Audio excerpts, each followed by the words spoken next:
একদিন আমার দয়াল নবী, রহমতের নবী, কমলিওয়ালা হযরতে সালমান ফারসি রাদিয়াল্লাহু তাআলা তার হাতে হাত দিয়ে আমার নবী হাঁটতেছেন।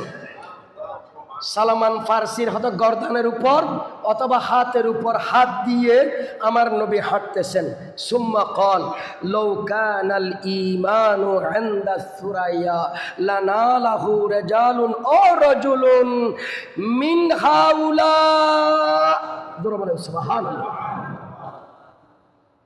আমার দয়াল নবী সাইয়্যিদুনা সালমান ফারসির গর্দানের উপর হাত রেখে অথবা শুধু হাতের উপর হাত রেখে হাঁটতে হাঁটতে বলতেছেন, ও সালমান ফারসি, এই পৃথিবী থেকে, জমিন থেকে যদি এলম, এখানে ঈমানের কথা বলা হয়েছে, অন্য অন্য বর্ণনায় আসছে লাউ কানাল ইলমু ওয়া ফি রাওয়ায়াতিন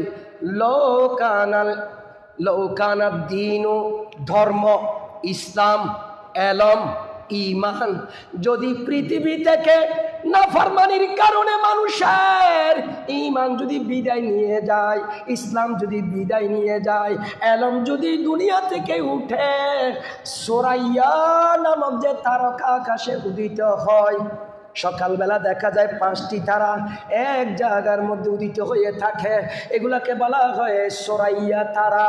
সুরাইয়া নামক তারার নিকট যদি আলম পৌঁছে যায়, ঈমান পৌঁছে যায়, দ্বীন ধর্ম যদি পৌঁছে যায়, সালমান ফারসি, তোমার বংশে, তোমার নামে, তোমার গোত্রের মধ্যে একজন অথবা কিছু লোকের যে দিন ধর্ম, যে ঈমান সুরাইয়া নামক তারাকায় পৌঁছে গেল দুনিয়ার বিদায় দিয়ে, সেখান থেকে যিনি ছিনিয়ে নিয়ে আসবেন ঈমান এবং ইসলামকে, উনি হলেন ইমাম আবু হানিফা।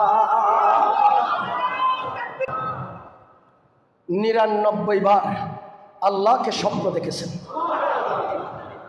সেই ইমাম আজম আবু হানিফা রাহমাতুল্লাহ তাআলা আলাইহি।